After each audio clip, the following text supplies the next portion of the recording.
I have been asked to demonstrate how I make gluten-free fresh pasta. These are the ingredients that you'll need. Today we're using Bob's Red Mill 1-to-1 baking flour. I've found that this gives me the best result. We have an egg, olive oil, salt, and a little bit of water. These are very simple ingredients. You can play with the flours, but I find a finer flour like this gives you a better result. Okay, so let's get started. We have our flour, our egg, our olive oil, and a good pinch of salt. We're going to stir those together. The only ingredient we haven't added is our water.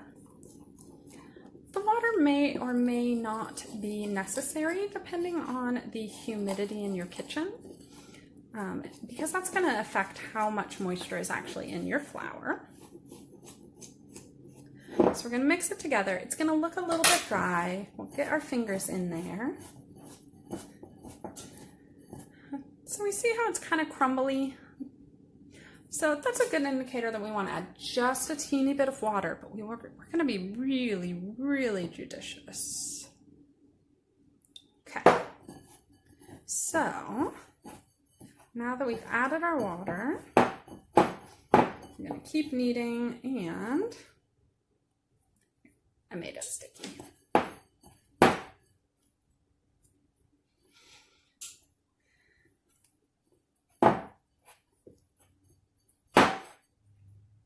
Until we have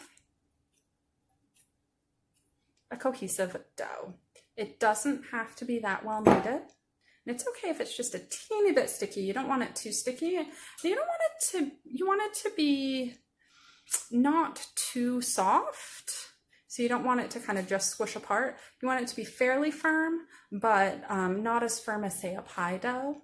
So I think that's kind of if you make a fist, like you test steak here. It's about the consistency I'm getting there.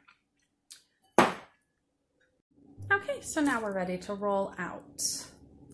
It's easiest if you do about half of your dough, or what fits just in your fist at a time. We're going to use a little bit of flour to flour our surface. I'm going to use my fingers to pinch that ball of dough flat. So when using gluten-free flour, unlike when you use traditional flour, you actually get to go straight to shaping your noodles. You don't have to give them time to rest because there isn't gluten to relax. I am using a French rolling pin.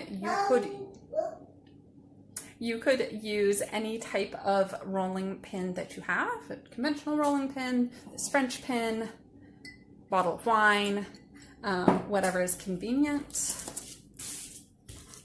If you have a pasta machine, all the better. I make fresh pasta multiple times a week. I have a pasta machine. I choose not to get it out because I have found that simply rolling it out is totally fast enough. I am working on a little piece of parchment just because it's easier than cleaning up a bunch of flour from my counter. If parts start to stick, you want to keep moving anything that you're rolling out really fine. You're going to keep moving it around, and if something is sticking, you're going to unstick that spot and get some flour on it right away. So I'm going to roll this out fairly thin, and then we'll get it cut up. Okay, so I have all of my dough rolled out. I'm nice and floury. That's okay because it's going to wash off in the water. I've got it fairly thin. You can kind of see there. I'm not super concerned about making it paper thin. I want it thin, like kind of cardstock thin. I'm going to use my handy dandy pizza cutter. You could absolutely use a knife. I find it's easiest if I kind of have slightly shorter noodles, but I'm going to make a sort of a thick noodle, because this is a shape of noodle I like. You could cut them thinner. You could use these sheets. You could use them to make lasagna. You could cut them very big. You could tear them and make pappardelle. Is that what that's called? But I'm just going to do this really simple.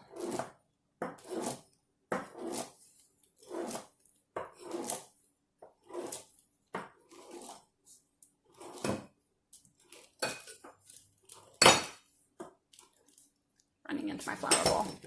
All right, so these are actually ready to go into my water. I started my water boiling before I started making pasta. My actual active time in this activity has probably been 5-6 minutes. So I am ready to put it in the water. The one thing that is so incredibly important is that this water has been salted so that it tastes like the sea. Always, always, always make sure that you salt your pasta water so that it tastes like the ocean.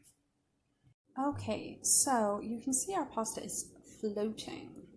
That's what we're going to look for. When it starts floating, maybe going to give it like another minute tops.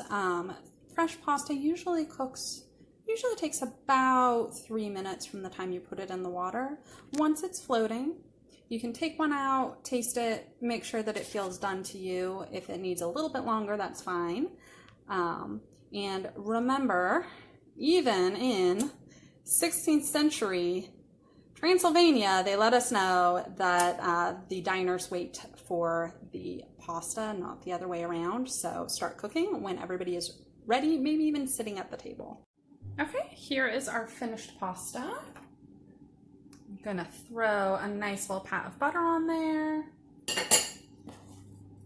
I chopped up some parsley and some basil. And I'm gonna grate